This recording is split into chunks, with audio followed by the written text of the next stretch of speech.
What are legato chords and how do we play them? They are chords that are connected to each other. So they either have a note in common or a note that we pivot on. We use them when we don't want a very choppy sound and we don't want to overdo the pedal. To be honest, we never want to overdo the pedal.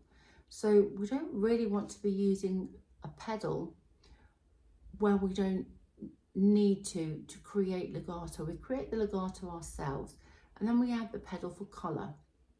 Sometimes we do have to use the pedal to connect, especially if we've got a great big jump.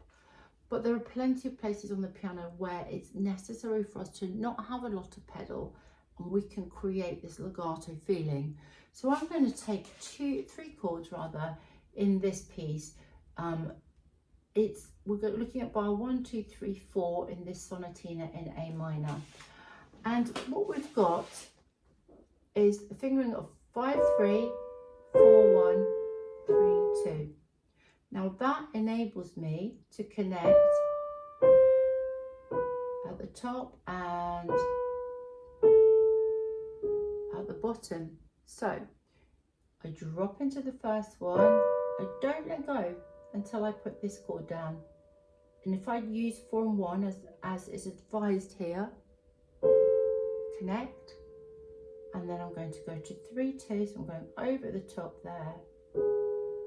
And I've got my 3 connected chords and I can hear, and I can also hear, and I can hear it all together. That is how we play legato chords. Sometimes it can be tricky if we have a note that we need to lift up and put down again. So if I look at bar 6 in the left hand, we've got this dissonant chord here, and we have to play the B again in the next chord. So I'm going to pivot on the A. I'm going to lift up both of the fingers I need for the next chord, and I'm going to drop into that chord.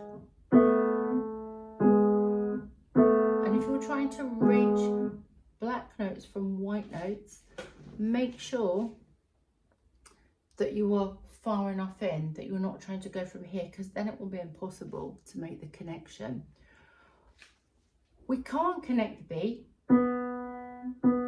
because we lift it up. Now on a grand piano, because it has something called double stopping, we actually can create this illusion of legato between repeated notes if we don't come all the way to the top. So if I come all the way to the top, the hammer has got to be released from the string and go back again. If I come only a little way, we are so much nearer. It doesn't really come away from the string, and you've got this connection. It comes away only a tiny bit, and you've got this connected sound because the string's still ringing on. But the illusion where we create the legato is between the A and the G sharp. Okay, so although everything is not connected, because I do have to lift that B a little bit higher there because I'm going to a sharp. So my hand needs to be higher. So that is how we play legato chords. And then we avoid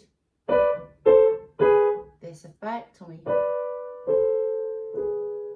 have this lovely cantabile legato going on.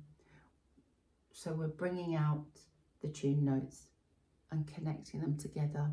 So our piece sounds smoother as the composer intended in this instance.